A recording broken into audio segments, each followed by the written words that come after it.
Hello student, स्वागत है आपका बीपीएससी कॉर्नर में। फ्रेंड्स, आज के इस वीडियो में हम किरण पब्लिकेशन का मॉडल प्रैक्टिस सेट 15 को करने जा रहे हैं। इससे पहले हम लोगों ने कुल 14 प्रैक्टिस सेट को कवर कर लिया है। अगर आप नए आए हैं चैनल पर और आपने नहीं देखा है तो प्लीज़ जाएं, पहले उन सभी चैप्टर्स को क्लियर कर लीजिए जो हम लोगों ने ऑलरेडी कर रखा है। प्लस फ्रेंड्स, मैं आपको एक बात और बता दूं कि मैं अब जो है ना कि आपकी 7th फेज़ के लिए प्लस जो भी एस्पायरेंट्स 69 बीपीएससी पीटी परीक्षा देने जा रहे हैं, क्योंकि आप में से बहुत ऐसे स्टूडेंट ऐसे होंगे जो 69 बीपीएससी पीटी परीक्षा प्लस जो है 7th फेज़ की एग्ज़ाम दोनों को ही देने जा रहे हैं। तो उन लोगों के लिए जो है मैं प्रीवियस ईयर के क्वेश्चंस के सेट को लेके आ रही हूँ। तो फ्रेंड्स प्लीज़ आप उस वीडियो को भी उतना ही अच्छे से सपोर्ट कीजिएगा जितना आप लोग इस वीडियो को कर रहे हैं। तो बिना देरी किए हुए शुरू करते हैं आज का वीडियो। और वीडियो शुरू करने से पहले और एक रिक्वेस्ट कि प्लीज़ सपोर्ट करने के लिए लाइक, शेयर और सब्सक्राइब कर दीजिए। देखते हैं आज के महत्वपूर्ण सवालों को। आज का पहला सवाल है, विटामिन सी प्रचुर मात्रा में निम्न में से किस में पाया जाता है? तो यह पाया जाता है विटामिन सी का जो सबसे अच्छा स्रोत माना जाता है नींबू, आंवला, कीवी आदि को। तो ऑप्शन 1 इसका राइट आंसर हो जाएगा। अगले सवाल को देख लेते हैं। हमारा अगला सवाल है, नीचे दो वक्तव्य दिए गए हैं, एक को अभिकथन और दूसरे को कारण कहा गया है। नीचे दिए गए कूट की सहायता से सही उत्तर का हमें चयन करना है। कथन है, हैजा 6 चेचक तथा हेपेटाइटिस जैसी अनेक बीमारियों को वैक्सीन द्वारा रोका जा सकता है। कारण देख लेते हैं। कारण है, पोलियो ड्रॉप बच्चों को दिया जाने वाला वास्तव में एक वैक्सीन या टीका है। तो इसका जो राइट आंसर हो जाएगा वो हो जाएगा ऑप्शन 2। ए और आर दोनों सही हैं, परंतु आर ए की सही व्याख्या नहीं किया जा सकता है या नहीं कर सकता है। अगले सवाल को देख लेते हैं हम। अगला सवाल है, प्राचीन काल में कौन चीनी यात्री नालंदा विश्वविद्यालय में पढ़ने या पढ़ाने आए थे? तो ऑप्शंस देख लेते हैं। इसका जो राइट आंसर हो जाएगा ऑप्शन 1 ह्वेन-त्सांग। तो ह्वेन-त्सांग जो है यह चीनी यात्री थे जो नालंदा विश्वविद्यालय में पढ़ने तथा पढ़ाने आए थे और यह हर्षवर्धन के शासनकाल में आए थे। याद रखिएगा। नेक्स्ट सवाल को देख लेते हैं। खरीफ फसल किस मौसम में लगाई जाती है? तो खरीफ फसल को हम जो है बरसात के मौसम में बोते हैं और इसका जो समय होता है यह जून से जुलाई तक का होता है। जून से जुलाई के बीच हम इस फसल को बोते हैं और इस फसल के जो खरीफ फसल के अंतर्गत जो मुख्य फसलें आती हैं, धान, मक्का, बाजरा, अरहर, मूंगफली, ये प्रमुख कुछ फसलें हैं। अगले सवाल को देख लीजिए। कूट की सहायता से सही उत्तर का चयन करें। जैविक खाद उर्वरक की अपेक्षा अधिक अच्छी मानी जाती है क्योंकि? तो ऑप्शंस को पढ़ने पर आप पाएंगे ऑप्शन जो 4 है यह बिल्कुल भी सही है। ए और बी जो है सही है। तो देख लेते हैं ए और बी में क्या है। जैविक खाद से मिट्टी का गठन सुधर जाता है और जैविक खाद से मित्र जीवाणुओं की संख्या में वृद्धि होती है। तो ये दोनों ही ऑप्शन जो है सही हो जाएंगे। अगले सवाल को देख लेते हैं। हमारा अगला सवाल है, सरसों के बीज से क्या प्राप्त किया जाता है? तो सरसों के बीज से हम जो है तेल को प्राप्त करते हैं। सभी को पता होगा सरसों जो होता है क्रूसीफेरी कुल का द्विबीजपत्री शाक जाति का पौधा होता है और इसका जो वैज्ञानिक नाम होता है ब्रेसिका कंप्रेस्टिस होता है और सरसों के बीज से तेल निकाला जाता है जिसका उपयोग हम खाने के रूप में प्रयोग करते हैं। अगले सवाल को देख लेते हैं। अगला सवाल है, निम्नलिखित में से कौन से उद्योग कृषि पर आधारित नहीं है? तो कृषि पर जो आधारित उद्योग नहीं है वह हो जाएंगे ऑप्शन 2 सीमेंट उद्योग, क्योंकि यह जो है कृषि पर आधारित नहीं है। सीमेंट के बारे में कुछ जान लेते हैं। इसका निर्माण जोसेफ आस्पादीन द्वारा सर्वप्रथम पोर्टलैंड सीमेंट बनाया गया था और सीमेंट जो है खनिज आधारित उद्योग है। अगला सवाल है हमारा, सुनामी का प्रमुख कारण क्या है? तो सुनामी का प्रमुख कारण है समुद्र में भूकंप का आना। सुनामी एक जापानी शब्द है जिसका अर्थ होता है समुद्री लहर। नेक्स्ट सवाल को देख लेते हैं हम। नीचे दो कथन दिए गए हैं, दिए हुए विकल्पों से सही उत्तर का चयन करें। कथन पहला है, गतिशील वायु पवन कहलाती है और दूसरा है, पवन का वेग बढ़ने से वायु का दाब बढ़ जाता है। राइट आंसर हो जाएगा ऑप्शन 3। कथन 1 सही है परंतु जो कथन 2 है यह गलत है। तो ऑप्शन 3 इसका राइट आंसर हो जाएगा। अगले सवाल को देख लेते हैं हम। सही क्रम चुनना है हमें। तो सही क्रम के अंतर्गत आ जाएगा ऑप्शन 4, अंतःग्रहण, फिर पाचन, अवशोषण, स्वांगीकरण, फिर निष्कासन। ये जो हो जाएगा सही इसका क्रम हो जाएगा। अगले सवाल को देखते हैं। देश के बांधवों को किसने भारत का मंदिर कहा था? काफ़ी इंपॉर्टेंट क्वेश्चन है और कई बार पूछा जा चुका है विभिन्न प्रतियोगिता परीक्षा में। तो इसका जो राइट आंसर हो जाएगा, पंडित जवाहरलाल नेहरू ने कहा था। भारत के प्रथम प्रधानमंत्री पंडित जवाहरलाल नेहरू ने बांधों को देश का मंदिर कहा था और पंडित जवाहरलाल नेहरू को आधुनिक भारत का जो है निर्माता भी कहा जाता है। अगले सवाल को देख लेते हैं। विषम चुने, जिस जो ऑड है उसको हमें चुनना है, तो आप इसका आंसर पाएंगे ऑप्शन 1 जो है कैक्टस नागफनी, यह इन तीनों से ही अलग है, तो यह इसका राइट आंसर हो जाएगा। नेक्स्ट सवाल को देख लेते हैं हम। हमारा अगला सवाल है, अंतर्राष्ट्रीय युवा दिवस किस दिन मनाया जाता है? तो अंतर्राष्ट्रीय युवा दिवस को हम 12 अगस्त को मनाते हैं हर साल। अगले सवाल को देख लेते हैं, स्टेथोस्कोप के आविष्कारक हैं? तो स्टेथोस्कोप के जो आविष्कारक हैं यह हो जाएंगे रेने लेनेक, ऑप्शन 2 इसका राइट आंसर हो जाएगा। स्टेथोस्कोप का आविष्कार फ्रांस में 1816 में पेरिस के नेकर एंड फेट्स मालाडेस अस्पताल में रेने लेनेक द्वारा किया गया था और इसका उपयोग जो है हृदय, फेफड़ों तथा आंतों द्वारा की गई आवाज़ों को सुनने के साथ साथ धमनियों और नसों में रक्त के प्रवाह को सुनने के लिए किया जाता है। अगले सवाल को देख लेते हैं। राष्ट्रीय गान का सबसे पहले 27 दिसंबर 1911 को कहाँ गाया गया था? तो यह गाया गया था ऑप्शन 2 कलकत्ता अधिवेशन में। ऑप्शन जो 2 हो जाएगा इसका राइट आंसर हो जाएगा। भारत का जो राष्ट्रीय गान पहली बार 27 दिसंबर 1911 को भारतीय राष्ट्रीय कांग्रेस के कलकत्ता अधिवेशन में गाया गया था। अगले सवाल को देख लेते हैं हम। निम्नलिखित मंदिर भारतीय मंदिरों में से कौन सा ब्लैक पगोडा के नाम से जाना जाता है? तो कौन से मंदिर को कहते हैं हम? तो ये सूर्य मंदिर है जो कोणार्क में अवस्थित है उड़ीसा में। ऑप्शन जो है ए इसका राइट आंसर हो जाएगा। अगला सवाल है, कौन सा कार्य करने पर प्याज की फसल बर्बाद हो जाती है? तो इसका राइट आंसर हो जाएगा, समय से तैयार प्याज की फसल को ज़मीन के अंदर ही रहने देने पर जो है प्याज की फसल बर्बाद हो जाती है, क्योंकि जल्दी सड़ जाता है प्याज। नेक्स्ट सवाल को देख लेते हैं हम। नीचे 2 वक्तव्य दिए गए हैं, एक को अभिकथन और दूसरे को कारण कहा गया है। नीचे दिए गए कूट की सहायता से सही उत्तर का चयन करना है। अभिकथन है, पक्षियों के पंख उनको उड़ने में मदद करते हैं और उनके शरीर को गर्म भी रखते हैं। और कारण है, समय समय पर पक्षियों के पुराने पंख झड़ जाते हैं और नए पंख आ जाते हैं। तो इसका जो राइट आंसर हो जाएगा, हमें ऑप्शंस को चुनना है, तो इसका राइट आंसर हो जाएगा ऑप्शन 2।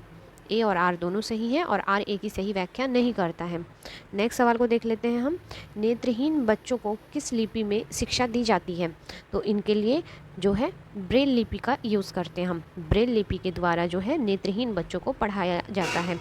अगला सवाल है, और एक बात याद रखिएगा, इसके जो आविष्कारक हैं ब्रेल लिपि के, ये फ्रांसीसी व्यक्ति थे, लुई ब्रेल, इन्हीं के नाम पर ब्रेल लिपि रखा गया है। अगला सवाल है हमारा, वर्धमान महावीर को डैश के रूप में भी जाना जाता है? तो इसको जाना जाता है जिन के रूप में। ऑप्शन जो 1 है इसका राइट आंसर हो जाएगा। जैसा कि महावीर ने मानवीय भावनाओं पर विजय प्राप्त की थी, उन्हें जिन यानी विजेता कहा जाता था और युग से ही जिन धर्म को जैन धर्म के नाम से जाना जाने लगा। नेक्स्ट सवाल को देख लेते हैं हम। हमारा अगला सवाल है, क्वासियोरकर किसकी कमी के कारण होता है? तो यह होता है प्रोटीन की कमी से। ऑप्शन 2 इसका राइट आंसर हो जाएगा। क्वासियोरकर प्रोटीन की कमी से होने वाला रोग है जो अपर्याप्त प्रोटीन सेवन के परिणाम स्वरूप होता है। सवाल है हमारा, विटामिनों तथा खनिज लवणों को सूक्ष्म पोषक तत्व कहा जाता है क्योंकि यह जो होते हैं मनुष्यों में इनकी आवश्यकता कम मात्रा में होती है, इसलिए इसे हम सूक्ष्म पोषक तत्व कहते हैं। अगले सवाल को देख लेते हैं हम। अगला सवाल है हमारा, पर्यावरण अध्ययन में थीम आधारित पद्धति सहायक होती है? तो किसमें होती है? तो ज्ञान को संपूर्णता से अर्जित करने में। अगला सवाल है, पौधों की कोशिका भित्ति मुख्यतः किसकी बनी होती है? तो पौधों की जो कोशिका भित्ति है यह मुख्यतः बनी होती है सेल्यूलोज की। ऑप्शन जो 4 है इसका राइट आंसर हो जाएगा। और सेल्यूलोज का पाचन मानव शरीर नहीं कर सकता है, ये भी याद रखिएगा। अगला सवाल है, चुंबक किस धातु या धातुओं को आकर्षित करता है? तो यह जो है लोहा, कोबाल्ट तथा निकेल को आकर्षित कर सकने का इसमें गुण होता है। और चुंबक एक ऐसा पदार्थ होता है जो चुंबकीय क्षेत्र उत्पन्न करता है, यह वस्तुओं को अपनी ओर जो है आकर्षित करता है। अगला सवाल है, ठेला गाड़ी को चलाना किस प्रकार आसान होगा? तो यह जो आसान होगा खींचकर चलाने से। ऑप्शन सी इसका राइट आंसर हो जाएगा। नेक्स्ट को देख लेते हैं हम। दौड़ते हुए आदमी में होती है, तो क्या होती है दौड़ते हुए आदमी में? तो यह गतिज ऊर्जा का जो है रूप है। अगला सवाल है, प्रकाश संश्लेषण की प्रक्रिया के लिए कौन सा गैस आवश्यक है? तो प्रकाश संश्लेषण के लिए जो है कार्बन डाइऑक्साइड काफ़ी उपयोगी है। ऑप्शन 2 इसका राइट आंसर हो जाएगा। प्रकाश संश्लेषण की क्रिया से या क्रिया के लिए पौधे वायुमंडल से CO2, मिट्टी से खनिज लवण तथा सूर्य से प्रकाश लेते हैं जो भोजन की आवश्यक सामग्री है। और प्रकाशलेशन की क्रिया के दौरान ऑक्सीजन गैस एवं जल मुक्त होती है। अगले सवाल को देखते हैं हम। हमारा अगला सवाल है दांत के डॉक्टर का दर्पण कैसा होता है। दांत के डॉक्टर का जो दर्पण होता है यह अवतल दर्पण होता है। ऑप्शन जो 4 है इसका राइट आंसर हो जाएगा। और कहाँ कहाँ यूज़ होता है अवतल दर्पण का, तो याद रखिएगा सोलर कुकर में, हजामत बोले तो आप सेविंग जो मिरर होता है बनाने के लिए उसमें, गाड़ी के हेडलाइट में, और डॉक्टर द्वारा रोगी के नाक कान तथा मुंह गला देखने के लिए। और गाड़ी के साइड मिरर में जो होता है वह उत्तल दर्पण होता है। याद रखिएगा गाड़ी के साइड मिरर में उत्तल दर्पण का हम प्रयोग करते हैं। अगला सवाल है हमारा, कितने दिन में चंद्रमा पृथ्वी का चक्कर लगाता है। तो 27.32 दिन में जो है पृथ्वी एक चक्कर पूरा कर लेती है। अगला सवाल है हमारा, उन देशों के नाम बताइए जो डुरंड रेखा के दोनों ओर स्थित हैं। तो यह जो हो जाएंगे अफगानिस्तान और पाकिस्तान। डुरंड रेखा अफगानिस्तान और पाकिस्तान के बीच जो है 2640 किलोमीटर की सीमा है। नेक्स्ट है हमारा सवाल, वाष्पन के कारण शीतलन की प्रक्रिया तब धीमी होती है जब वायुमंडल में जल के खुले पृष्ठ का क्षेत्रफल, तो क्या हो जाएगा इसका ऑप्शन 4 राइट आंसर हो जाएगा, घटता है और वायुमंडलीय ताप निम्न होता है। नेक्स्ट सवाल को देख लेते हैं, पौधों के संदर्भ में सही विकल्प की पहचान कीजिए। पौधे भूक्षरण को रोकते हैं। मृत एवं सूखी पत्तियां उर्वरक एवं कीटनाशक बनाने के लिए प्रयुक्त होती हैं। पशु पौधे को आश्रय प्रदान करते हैं। पौधे हमें बीज प्रदान करते हैं जिनमें से कुछ खाए जा सकते हैं। तो इसका जो राइट आंसर हो जाएगा वो हो जाएगा ऑप्शन जो हो जाएगा 4, ए तथा डी जो है ये सही है, ऑप्शन डी सही हो जाएगा। अगला सवाल है, बंगाल की एशियाटिक सोसाइटी की स्थापना किसने की थी। तो बंगाल की एशियाटिक सोसाइटी की स्थापना की गई थी विलियम जोन्स के द्वारा और 1784 ईस्वी में की गई थी, सर विलियम जोन्स के द्वारा। नेक्स्ट सवाल को देख लेते हैं, बेकिंग सोडा का रासायनिक नाम क्या है। तो बेकिंग सोडा का रासायनिक नाम सोडियम बाइकार्बोनेट होता है। नेक्स्ट सवाल है हमारा, पुष्प के जनन अंग हैं। तो पुष्प के जनन अंग कौन से हो जाएंगे, तो पुमंग तथा जायंग। ऑप्शन 4 जो हो जाएगा यह इसका राइट आंसर हो जाएगा। अगला सवाल है हमारा, प्राथमिक विद्यालय के बच्चों को पर्यावरण अध्ययन का शिक्षण करते हुए आपने पाया कि कुछ बच्चे एकल अभिभावक परिवारों में रहते हैं। इस परिस्थिति में आपकी क्या प्रतिक्रिया होगी। तो इस जो ऐसी स्थिति में हम जो हो जाएगा इसका आंसर, ऐसे बच्चों का संदर्भ सम्मिलित करें और समानुभूति की एक संस्कृति का निर्माण करें। ऑप्शन 4 जो हो जाएगा राइट हो जाएगा। अगला सवाल है, भारतीय गणतंत्र का सबसे उच्च नागरिक सम्मान कौन सा है। तो भारतीय गणतंत्र का सबसे उच्च नागरिक सम्मान जो है यह हो जाएगा भारत रत्न। ऑप्शन 3 इसका राइट आंसर हो जाएगा, और जिसकी स्थापना जो है 1954 से की गई थी, 1954 में स्थापित किया गया था इसको। अगला सवाल है, रिक्टर पैमाने पर से अधिक मान गंभीर क्षति पहुंचा सकता है। तो 7 जो है 7 रिक्टर से अधिक का जो ये होता है रिक्टर पैमाने पर, वह काफ़ी गंभीर क्षति पहुंचा सकता है। नेक्स्ट सवाल को देख लेते हैं। अगला सवाल है हमारा, किसी क्षेत्र में जल की कमी कही जाती है जब, तो क्या होता है, तो प्राप्त होने वाला पानी पीने व खाना पकाने के लिए असुरक्षित होता है, तब हम क्या कहते हैं, किसी क्षेत्र में जल की कमी कहते हैं।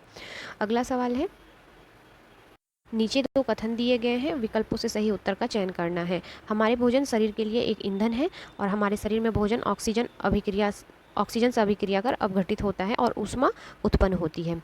तो कौन सा कथन सही हो जाएगा, तो इसका जो राइट आंसर हो जाएगा वो हो जाएगा ऑप्शन 1। कथन 1 और 2 दोनों ही सही हैं।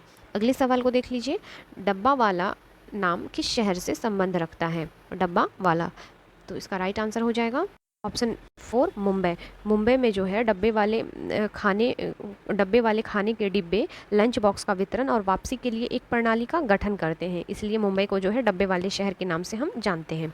अगला सवाल है हमारा, उस डॉक्टर को क्या कहते हैं जो चमड़ी से जुड़ी समस्याओं का इलाज करते हैं। तो इसे हम क्या कहते हैं, डर्मेटोलॉजिस्ट कहते हैं। ऑप्शन 3 इसका राइट आंसर हो जाएगा। त्वचा विशेषज्ञ एक चिकित्सक हैं जो त्वचा और बालों और नाखूनों के उपचार में जो होता है माहिर होता है। अगला सवाल है, जैतून की खेती मुख्यतः कहाँ होती है।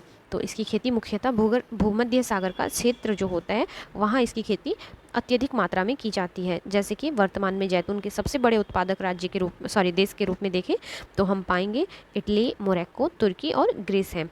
नेक्स्ट सवाल है, आर्कटिक सर्कल कहाँ से गुजरता है। तो आर्कटिक सर्कल जो है यह गुजरता है 66.5 डिग्री उत्तरी अक्षांश से। ऑप्शन जो 1 हो जाएगा यह बिल्कुल राइट हो जाएगा। यह एशिया, यूरोप और उत्तरी अमेरिका से होकर गुजरता है। अगले सवाल को देख लेते हैं, निम्नलिखित में से सूक्ष्म जीव के संदर्भ में क्या सही है? तो यह जो हो जाएगा, सूक्ष्म जीव मनुष्य सहित सभी जंतुओं के शरीर के अंदर भी पाए जाते हैं। यह कथन सूक्ष्म जीव के संदर्भ में सही हो जाएगा। अगला सवाल है हमारा, दो भूमि के बीच के जल के पट्टी को क्या कहते हैं? तो इसे हम क्या कहते हैं? तो जल संधि कहते हैं। दो भूभागों के बीच समुद्र के संकीर्ण खंड को जल डबरू मध्य के रूप में जाना जाता है। अगला सवाल है हमारा, जब पृथ्वी अपनी कक्षा में सूर्य में से सबसे दूर होती है उस स्थिति को क्या कहते हैं? तो उस स्थिति को हम जो है अपसौर की घटना के नाम से जानते हैं। और यह घटना 4 जुलाई को पृथ्वी सूर्य से सबसे दूर होती है। तो 4 जुलाई को अपसौर की घटना घटती है, याद रखिएगा 4 जुलाई को। नेक्स्ट सवाल को देख लेते हैं, इसमें से कौन सा राष्ट्रीय मार्ग उनके जुड़ने का युगल सही नहीं है? तो जो गलत है वह हो जाएगा NH5 वाराणसी से कन्याकुमारी। यह जो है बिल्कुल गलत है, क्योंकि NH7 का संबंध वाराणसी से कन्याकुमारी के बीच है। अगले सवाल को देख लेते हैं हम। अगला सवाल है, निम्नलिखित कथनों पर विचार कीजिए और सही कथन का चयन करना है हमें। तो सही कथन का जब चयन करेंगे तो हम पाएंगे कि जो ऑप्शन जो 3 है वह बिल्कुल राइट हो जाएगा। दो फसलों के बीच खेत को कुछ समय के लिए बिना कुछ उगाए छोड़ देना चाहिए। यह जो हो जाएगा स्टेटमेंट इसका सही हो जाएगा। अगला सवाल है, गमले में लगे पौधे ज़्यादा पानी देने से मर जाते हैं, क्यों? क्योंकि इस जड़ें सांस नहीं ले पाती हैं और जड़ें मिट्टी में मौजूद वायु स्थानों से हवा लेती हैं। यदि पानी अत्यधिक होगा तो जड़ें हवा नहीं ले पाएंगी, क्योंकि हवा के स्थान पानी से भर जाएंगे और इससे जो है जड़ नष्ट हो जाएगा। अगला सवाल है, गुरुत्व बल का उदाहरण है। तो गुरुत्व बल का उदाहरण हो जाएगा सूखी पत्ती का नीचे गिरना। ये बेस्ट एग्जाम्पल हो जाएगा। नेक्स्ट सवाल है हमारा, गति की दिशा कैसे बदल सकते हैं? तो गति की दिशा को हम बल की दिशा बदलकर गति की दिशा को बदल सकते हैं। नेक्स्ट सवाल को देख लेते हैं हम। अगला सवाल है, नीचे दो कथन दिए हुए हैं, सही विकल्पों का चयन करना है हमें। तो ध्रुवीय भालू खुद को गर्म रखने के लिए तेज चलते हैं और ध्रुवीय भालू खुद को ज़्यादा गर्म होने से बचाने के लिए अक्सर विश्राम करते हैं। तो इसका जो राइट आंसर हो जाएगा वो हो जाएगा ऑप्शन 4। कथन 1 गलत है, परंतु कथन 2 जो है यह सही है। अगला सवाल है, वॉशिंग मशीन और माइक्रोवेव ओवन क्या संचालित करता है? तो क्या संचालित करते हैं ये? तो इलेक्ट्रॉनिक उपकरण है ये। ऑप्शन जो 2 है यह राइट आंसर हो जाएगा। नेक्स्ट सवाल को देख लेते हैं हम। आर्द्रता शब्द से आप क्या समझते हैं? तो आर्द्रता शब्द से हम जो है हवा में नमी को जानते हैं, जिसका अर्थ होता है आर्द्रता। अगर वायु में मॉइस्चर होगा तो वहाँ पे हम ह्यूमिडिटी शब्द का यूज़ करते हैं। अगला सवाल है, मकर रेखा किस देश से नहीं गुजरती है? तो मकर रेखा जो है यह फिलीपींस से नहीं गुजरेगी। ऑप्शन 4 इसका राइट आंसर हो जाएगा। अगर जो देश से गुजरेगी जान लीजिए, यह Chile, Argentina, Paraguay, Brazil, Namibia, Botswana, दक्षिण अफ्रीका, मोजाम्बिक, मेडागास्कर, ऑस्ट्रेलिया जैसे देशों से होकर गुजरेगी। अगला सवाल है हमारा, मरुस्थलीय पौधे की निम्नलिखित विशेषताओं में से सही उत्तर का चयन करना है। तो ऑप्शंस को पढ़ने पर आप पाएंगे कि इसका जो ऑप्शन जो 3 है यह राइट हो जाएगा। ऑप्शन जो ए और सी है यह बिल्कुल सही हो जाएगा। देख लेते हैं ऑप्शन ए और सी में क्या है। तो कुछ पौधों में पत्तियां कांटों का रूप ले लेती हैं और अधिकतर मरुस्थलीय पौधे की जड़ें जल अवशोषण के लिए मिट्टी में बहुत गहराई तक चली जाती हैं। तो ए और सी जो है ये करेक्ट हो जाएंगे। नेक्स्ट सवाल को देख लीजिए।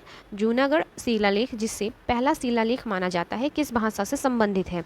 तो यह संबंधित है संस्कृत भाषा से। जूनागढ़ शिलालेख, जिसे गिरनार शिलालेख के रूप में भी जाना जाता है, एक संस्कृत गद्य है जो पश्चिमी शासक रुद्रमन प्रथम द्वारा एक चट्टान पर खुदा हुआ है और यह गुजरात के जूनागढ़ के पास गिरनार पहाड़ी के पास स्थित है। नेक्स्ट सवाल को देख लेते हैं। हमारा अगला सवाल है, महाराज धीराज की उपाधि धारण करने वाला गुप्त शासक का पहला शासक कौन था? गुप्त वंश का पहला शासक कौन था?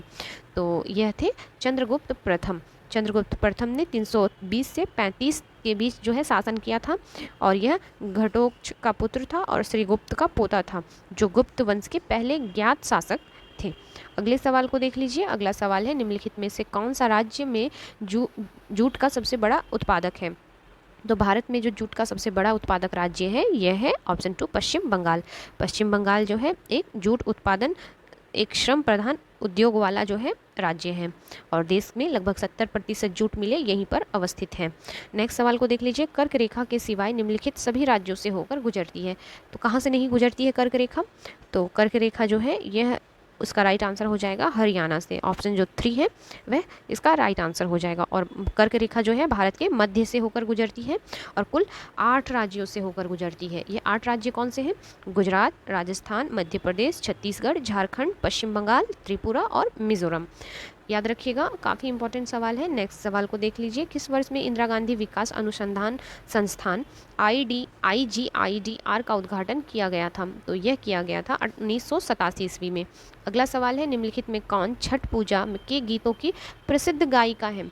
तो छठ गीत जो है यह है शारदा सिन्हा। ऑप्शन जो 4 है ये राइट हो जाएगा। शारदा सिन्हा भोजपुरी और मैथिली भाषा की एक विख्यात लोक गायिका है और वे छठ गीतों का जो है पर्याय है।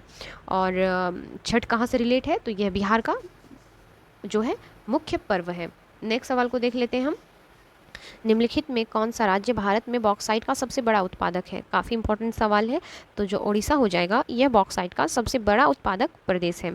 अगला सवाल है, निम्नलिखित में से किसे पंजाब केसरी के लोकप्रिय नाम से जाना जाता था? तो पंजाब केसरी किसका उपनाम है? तो यह उपनाम है लाला लाजपत राय का। ऑप्शन 4 इसका राइट आंसर हो जाएगा तथा इन्हें पंजाब का शेर भी कहा जाता है।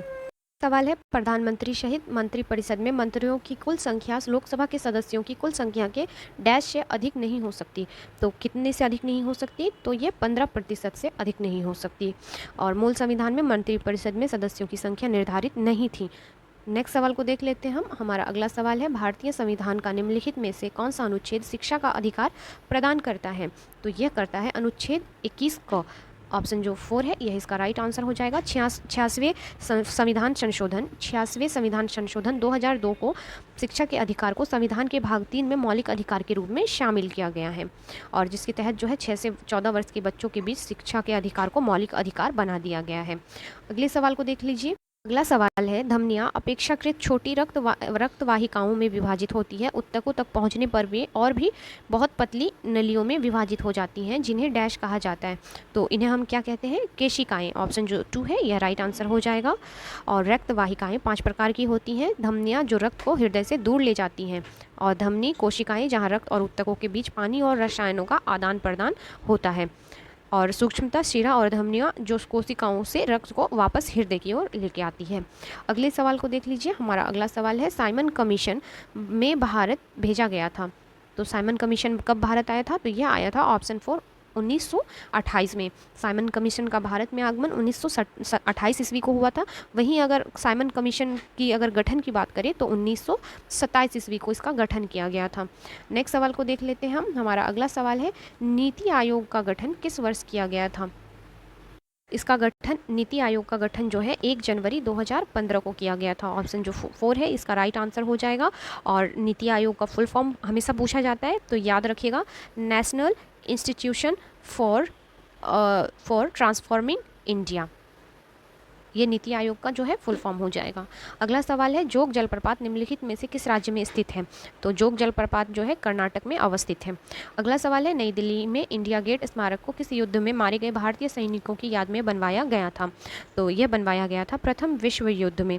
जो है इंडिया गेट दिल्ली शहर का एक महत्वपूर्ण स्मारक है जो प्रथम विश्व युद्ध के दौरान मारे गए 80,000 से अधिक भारतीय सैनिकों की स्मृति में बनाया गया था।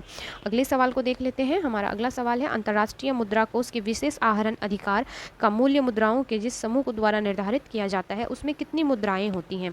तो इसमें कुल जो होती हैं 5 मुद्राएं होती हैं। ऑप्शन 2 इसका राइट आंसर हो जाएगा। अगला सवाल है, अलैंगिक प्रजनन का एक प्रकार जिसमें जड़ों, तनों, पत्तियों और कलिकाओं से नए पौधे उत्पन्न होते हैं वह डैश कहलाते हैं? तो यह कहलाते हैं वानस्पतिक प्रजनन। ऑप्शन 1 इसका राइट आंसर हो जाएगा। अगले सवाल को देखना है, भारत के संविधान का अनुच्छेद 19D से संबंधित है। तो भारत का जो अनुच्छेद 19D ये संबंधित है समस्त भारतीय क्षेत्र में स्वतंत्रता पूर्वक आवागमन का अधिकार। मतलब आप भारत के किसी भी क्षेत्र में बिना किसी मतलब इसके इजाज़त के घूम सकते हैं। नेक्स्ट सवाल को देख लेते हैं। सवाल है, निम्नलिखित में कौन सा मोती का प्राथमिक संगठक है? तो मोती का जो प्राथमिक संगठक हो जाएगा यह हो जाएगा कैल्शियम कार्बोनेट। ऑप्शन 2 जो हो जाएगा राइट हो जाएगा। नेक्स्ट सवाल है, प्राणघातक बीमारी इबोला उत्पन्न करने वाला कारक कौन सा है? तो यह हो जाएगा विषाणु। विषाणु के द्वारा इबोला वायरस रोग होता है और इससे जो है बुखार के रूप में काफ़ी मतलब जो रक्तस्रावी बुखार के रूप में जाना जाता है और मनुष्यों में यह दुर्लभ लेकिन गंभीर एवं घातक बीमारी है। अगला सवाल है हमारा, भारतीय संविधान की प्रस्तावना में डैश द्वारा समाजवादी शब्द जोड़ा गया था। तो कब जोड़ा गया था? तो यह जोड़ा गया था, ऑप्शन 4 इसका राइट आंसर हो जाएगा, संविधान के 42वें संविधान संशोधन 1976 ईस्वी के द्वारा जो है समाजवादी, धर्मनिरपेक्ष और अखंडता शब्द को जोड़ा गया था। नेक्स्ट सवाल है हमारा, खिलाफत आंदोलन का नेतृत्व किया गया था। तो खिलाफत आंदोलन का नेतृत्व किया गया था मोहम्मद अली और शौकत अली के द्वारा, ऑप्शन 1 इसका राइट आंसर हो जाएगा।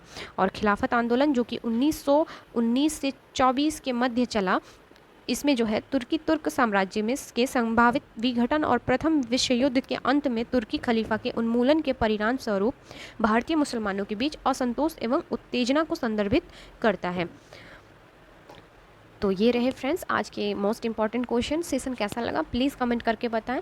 और फ्रेंड्स जो मैं बीपीएससी के प्रीवियस ईयर पीटी के क्वेश्चंस मैं लेके आ रही हूँ, प्लीज़ आप उन्हें भी ट्राई कीजिए, क्योंकि जो 7th फेज़ वाले एग्जाम देने जा रहे हैं, नो डाउट उसमें से आपको बहुत सारे क्वेश्चन ऐसे मिलेंगे जो आपको ज़रूर एग्जाम में देखने को मिलेंगे प्रीवियस ईयर के। तो काइंडली फ्रेंड्स प्लीज़ उस वीडियो को भी आप ज़रूर से ज़रूर देख लें। मिलते हैं नेक्स्ट वीडियो में, यानी इसके नेक्स्ट पार्ट में भाग 16 को लेकर। तब तक के लिए थैंक यू।